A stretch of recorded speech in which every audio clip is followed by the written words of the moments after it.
Mwiriwe neza mwese.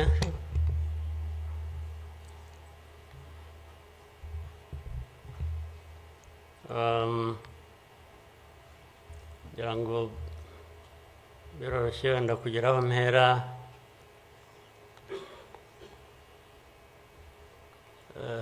Ndahera ku mateka Bizimana yatubwiye.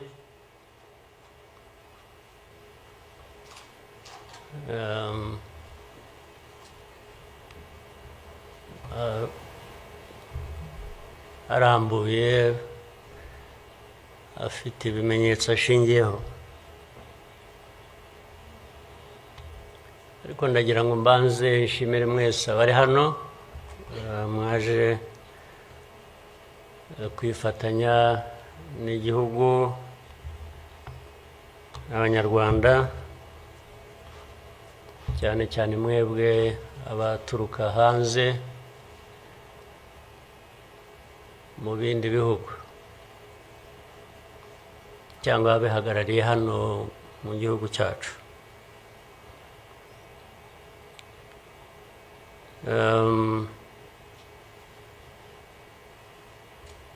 Ndabashimira kuko kenshi ko dusigaye tubibona ko bisigaye biri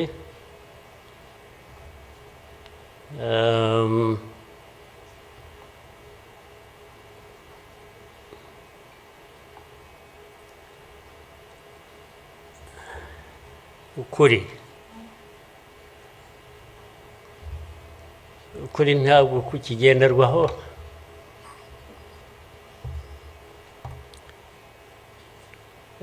Ni nacyo gituma, ariko reka mvugane, hari umuntu w'inshuti yanjye wigeze kumbaza atari ko wowe nk'umuntu ubaho ute ugahuza bimwe, ndaza kubivuga mu rurimi rw'amahanga. Arambaza tubaho ute ugahuza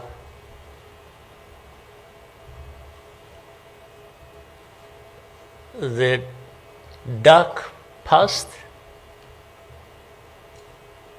and the cruel present.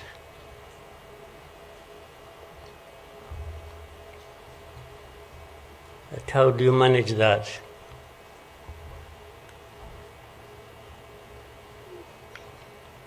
Ariko uko nabyumvaga ntabwo ari igihe yabazaga gusa, yabazaga u Rwanda. Uvuga ngo u Rwanda mubaho muti, with a very dark past and a very cruel present.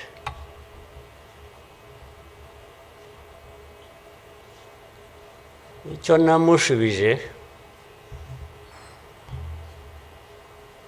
nuko from the beginning we were under any illusion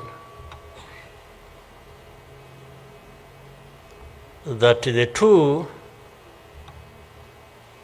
were siblings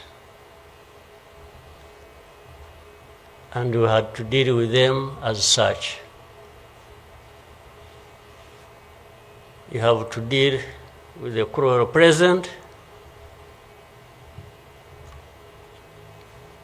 knowing that it is very, very much related to the dark past. They are inseparable.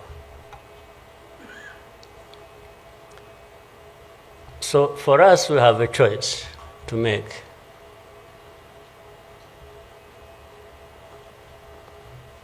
You are either crushed in between and you stop existing, or you stand up and fight.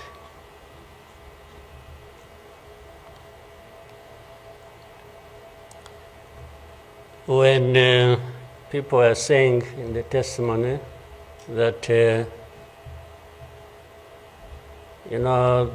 the hope they have and that what happened here 30-something years ago will never happen again.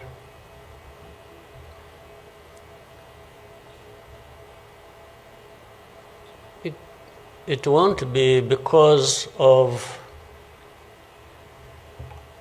those who were responsible for that dark past will not try again, or are not even trying now again. It will not happen again just because there will be people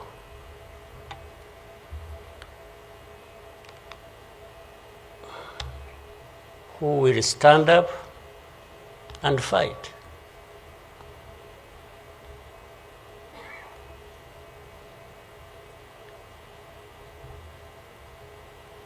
It's not because there are fewer people who wish to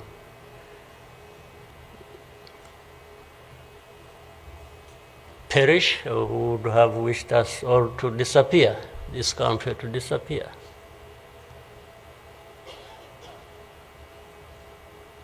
But how can people accept that? How can people not stand up and fight? Because anyway, well, there is a risk you may die when you stand up to fight. But if you don't, it's a sure thing you are going to die.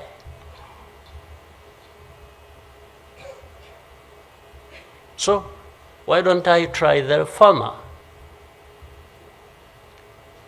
Why don't I try to stand up and fight with the chance that you might survive and live on your life as you want it, instead of giving up and you let people treat you as if for you to live, it's a favor that they are going to do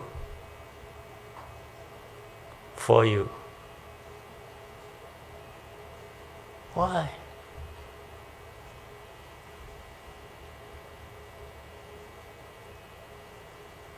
I've also had people come to me and warn me and say, President, you know you are too vocal, you say things that challenge these people who have the power in their hands and they're going to kill you. Well, first of all, it means they're killers. But my answer to them is, you know what? If I were to be there to just accept these things to happen, I don't think I would count myself as living anyway. It's like I would already be dead. To live a life of lies, of pretense,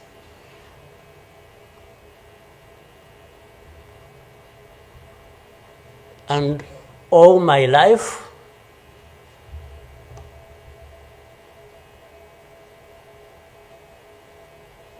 to to somebody else, I would be dead anyway. So why don't I die fighting?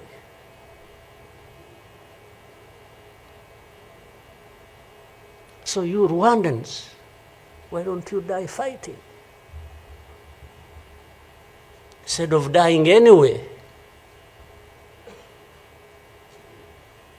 just dying like flies. Why? But my message goes to other Africans who live like this on a daily basis, who are dehumanized. And they accept it and they beg. I can't beg to live. I can't beg anybody.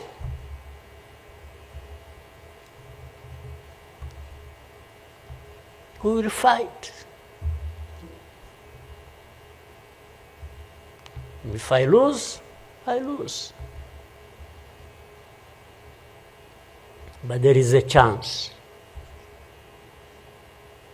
There is a chance, a significant chance, that if you stand up and fight, you will live. And you will have lived a dignified life that you deserve, that anybody else deserves.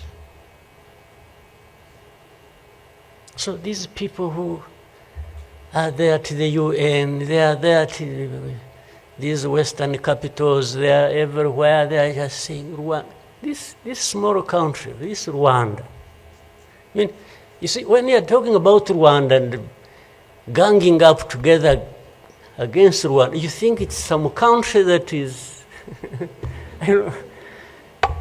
Then when I remember the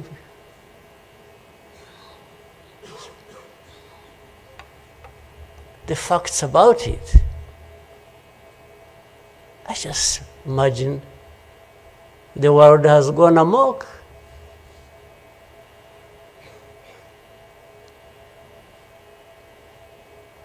But in the midst of all that, we have to live. We have to live our lives, we have to fight for that, we have to live the way we want. And I tell anybody to his face to go to hell.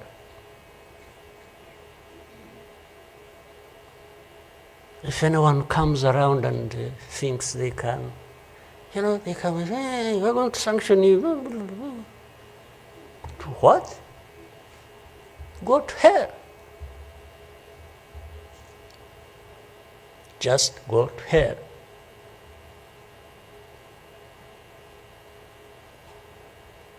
You have your own issues to deal with.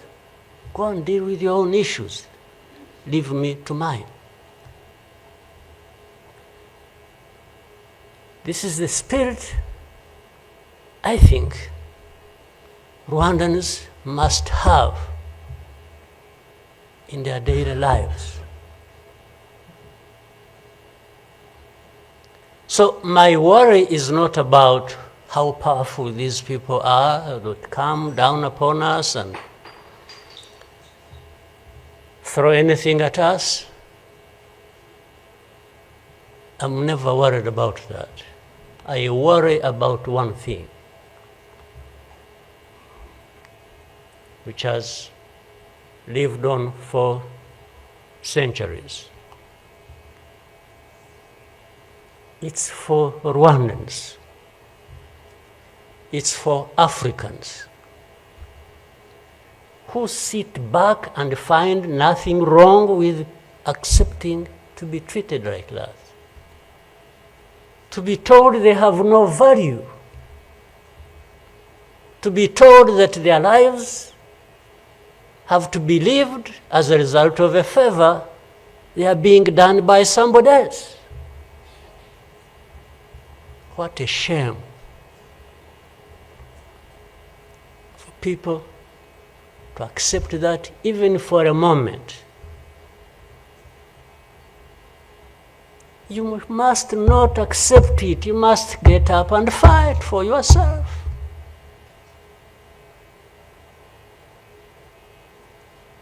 And then you have fools leading countries and being used as puppets.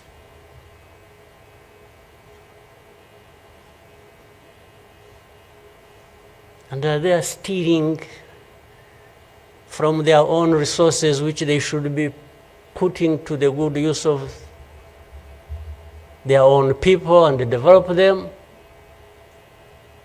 They just put everything to their own use, find billionaires in a sea of poverty, millions of people going hungry, and their leaders, billionaires, money that has been stolen from the resources of these people, and these are the ones received in Western capitals and praised, and when, Rwanda is being crucified literally at the UN, everywhere, these are the ones who show up and everybody is doing their bidding.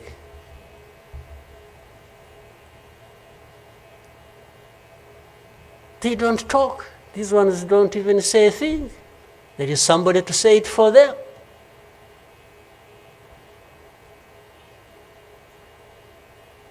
You don't say a thing. Even in meetings where solutions are being thought about and crafted and so on, they are absent because somebody else is there. They are addressed there. When their name comes up, they say, no. You see, I see it on a daily basis. Somebody has agents, orders them, pays them to go everywhere preaching hate speech, killing people in broad daylight, setting fire on these people, burning in broad daylight. And when it comes up for discussion, they say, no, it's not this one. No. You see some other people, we look for them. But the person keeps coming up. He says, no, I will take the war to Kigali, I'll remove the government, these Tutsis, we are tired of them, like we were tired of them 31 years ago. Here. And it's okay. These wonderful people, these powerful people who tell us what to do and what not to do, they are okay with that. They are fine with that.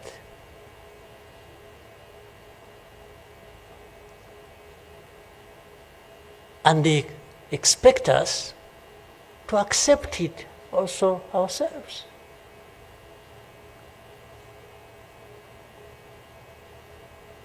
In broad daylight.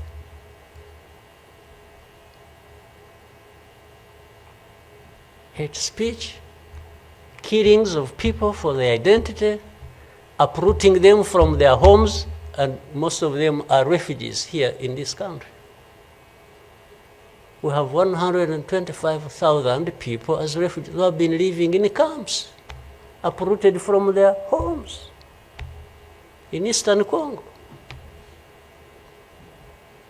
And then these powerful, good people come here and pick 1, 2, 3, another day 5, if there are many, to go and settle them in those beautiful countries of theirs. And they leave the majority here. And they expect us to be thankful that that's a huge gesture of generosity.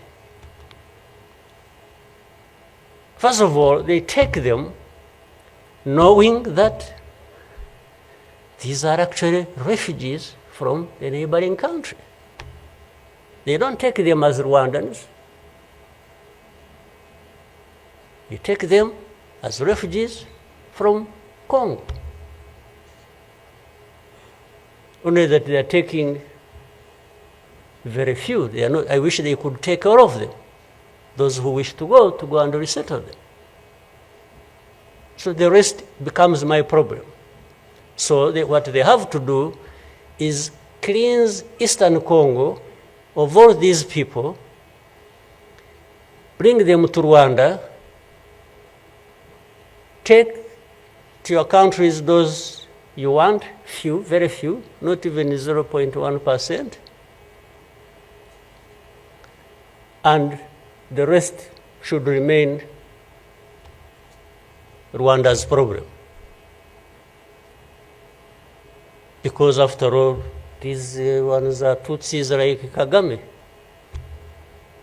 That's a simple conclusion. But ask yourselves,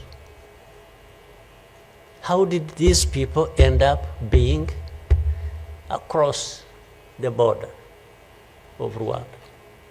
Was it really done by Kagame? Was it done by Rwanda?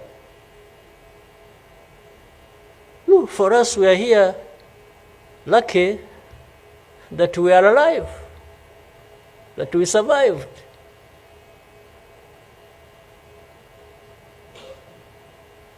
So,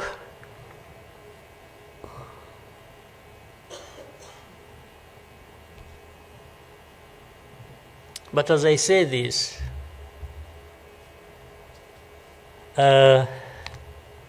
even for my sanity and the country's sanity, we have sometimes to just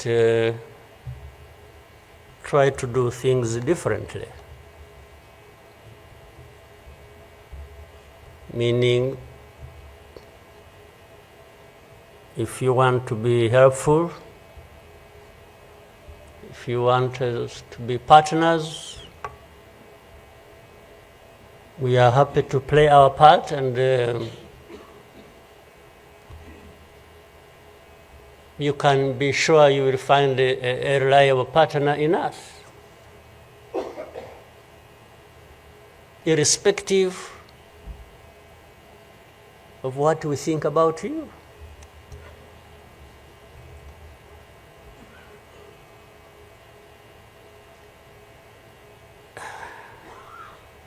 You know, this whole thing you see every day, you know, you have heard of groups, what is it? Group of experts. You have heard of that thing? These are people who go around, experts who are supposed to know better our situation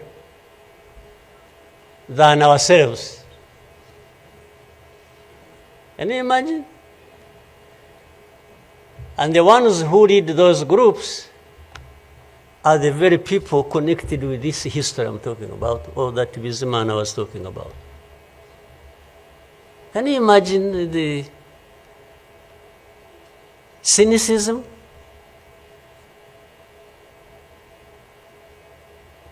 And this expert comes to me and asks me, you know, but this. So the whole thing about genocide, this ideology that has killed millions of people, has been turned into a problem of minerals. You know, it's okay. Let's imagine it's a problem of minerals now. Was it a problem of minerals in 1994? Which minerals were we fighting for here? Just imagine. Which minerals?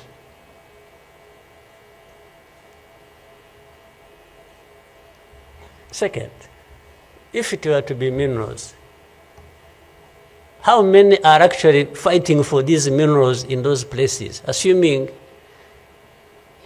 you found evidence about Rwanda being implicated in what's happening in Congo for minerals in Eastern Congo. Are you really saying it is just Rwanda? Why don't you be brave enough to say Rwanda is invading our territory we have created for ourselves and is encroaching on the minerals we are also encroaching on in Eastern Congo? Why don't you be brave enough to admit that? At least to say that.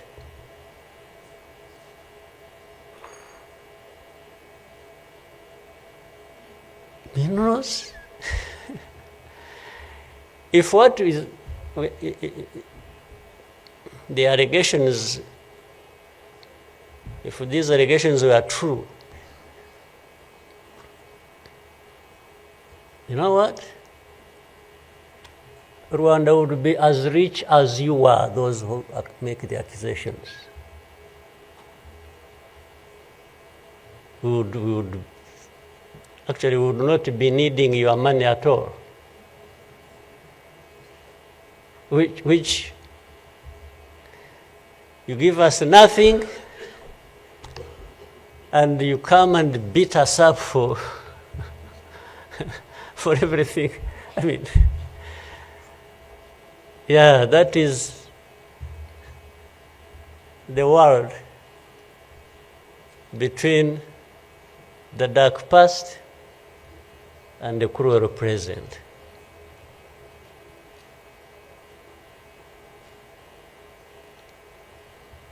But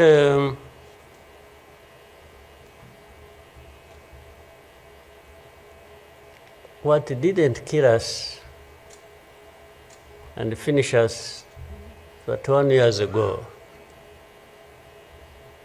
has hardened us, has prepared us for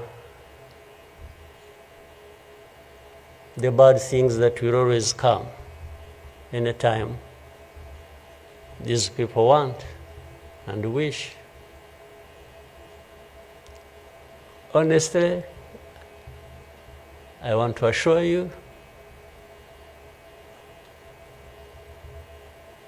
we will not die not fighting like last time.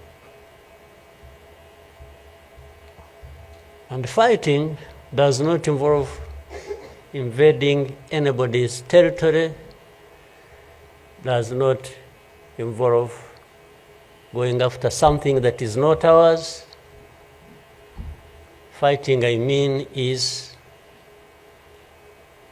if you find us here and want to treat us the way you want that we have seen in the past, I just want to assure you, you will not succeed. You will not succeed. I think I beg all these Rwandans, we should be itching for a fight with anybody who wants to come here and turn things upside down. And I think there are many who are ready to join for that. But for our friends, our partners, please, don't misunderstand us, don't mistreat us. We have had enough of it. Take it somewhere else. Take it somewhere else. You know, this Bizimana who was telling you this whole history, by the Bizimana, if you could compile that and distribute it to our friends and all of us. I actually want a copy of what you... But I think you should give our friends and others, they need to... Much as in the cruel present, facts don't matter, evidence doesn't matter, the truth doesn't matter. What matters is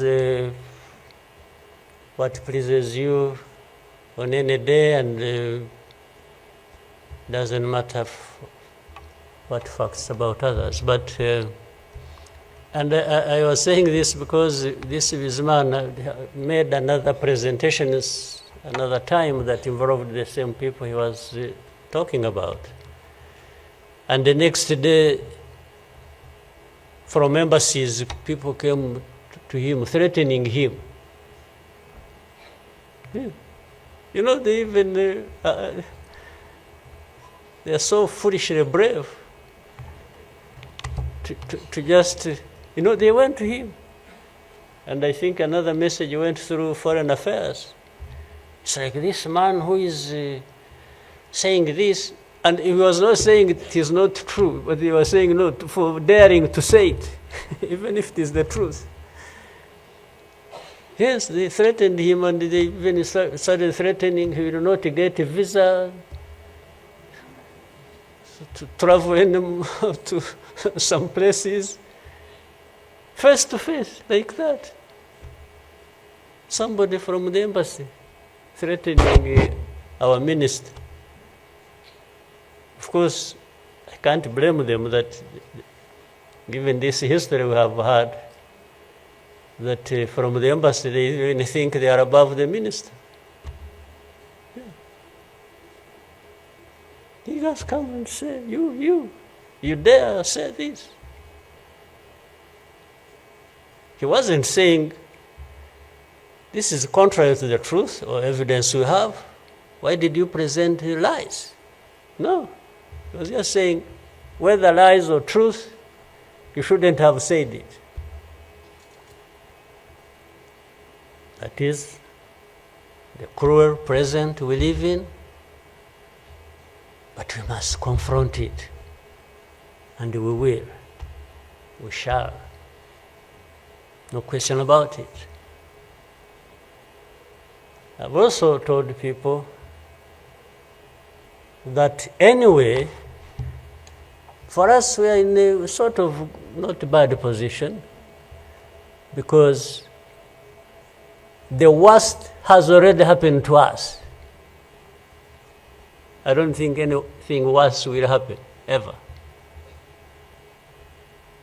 So those who are scared, fearful of anything, I just want to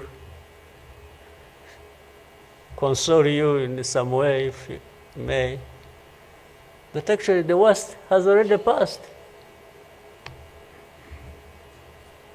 When we lost the people during that time, the young man was giving testimony about. Do you think anything like that would ever happen again?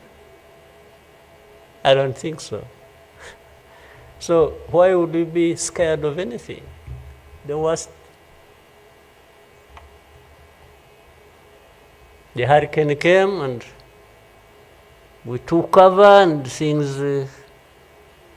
and it has passed. And we rebuilt. We rebuilt our strength of all kinds. I don't think there is any other hurricane that will come and sweep across the country, destroying everything. I don't think so. So,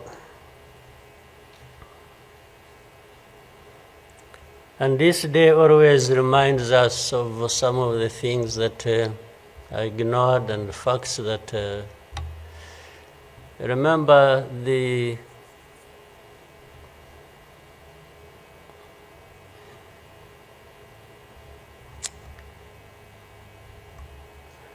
the book written by somebody many of you know, Philip Gurevich,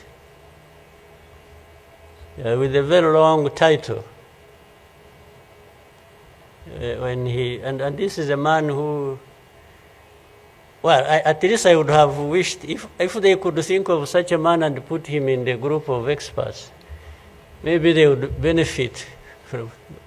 But you bring somebody just because she comes from a country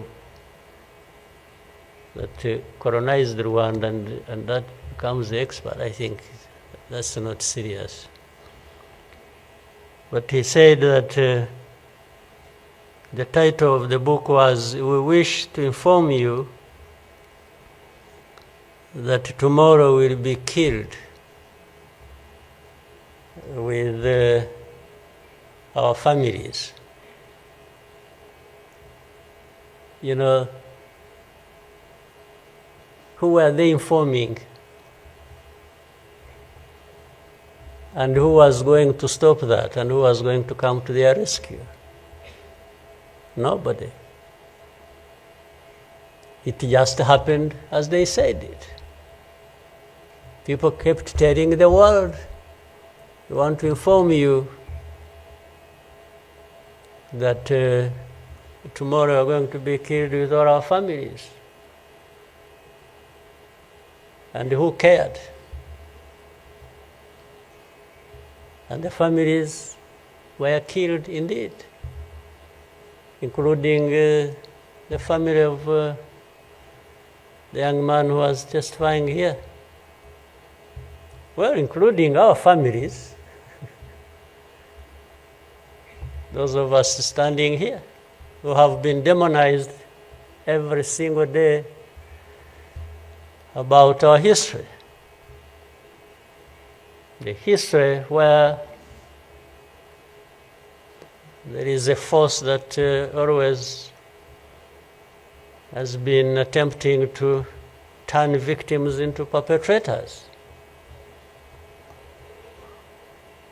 So these people who give testimonies and say what happened to them, they are actually now perpetrators.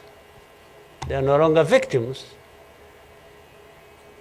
So the cynicism I was talking about of what happens in this world is that these very people who barely survived and who lost everything else and their families are now the victims, the perpetrators, no longer victims.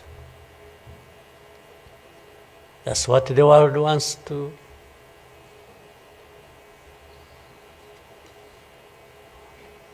create about us. I think I should, even for, again, the sake of our sanity, maybe we'll always, during the war times, to keep my own balance, there used to be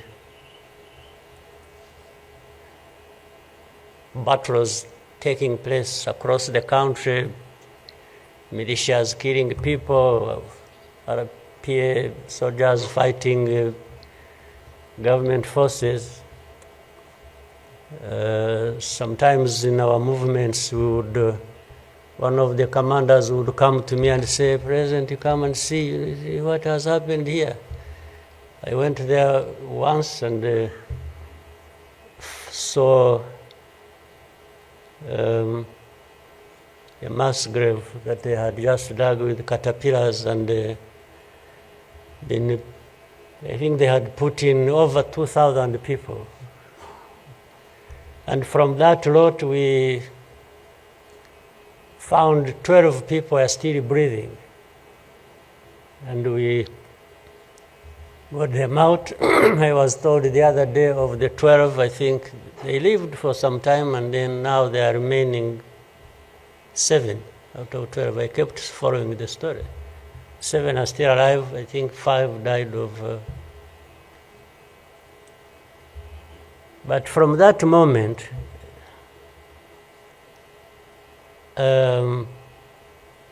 I told the commanders that they should never bring my attention to this kind of thing. They should just handle it, and we agreed how they would be handling it.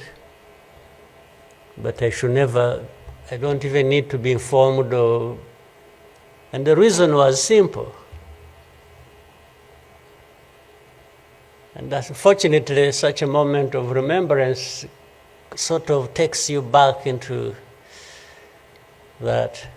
But the reason was I didn't want my judgment and my conduct of the war and the leadership I was supposed to be providing to be impaired in any way by the anger, by what you saw. So that's why I wanted to keep my own balance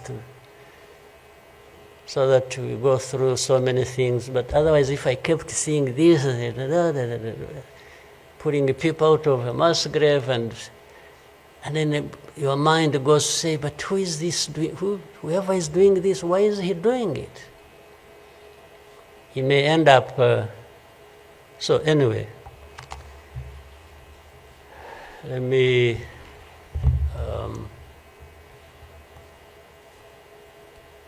end here. There will always be another day, another year to commemorate our lost people. But for Rwandans, I beg you,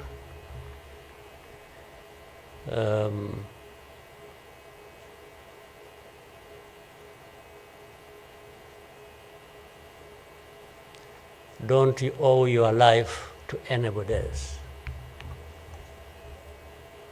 And please have the courage to deal with the situation and moment as it is. Don't offend anybody, but always fight for what is yours. Don't allow anybody else to dictate to you how you should live your life, because the moment you accept it, that is the day you have lost your life. God bless you.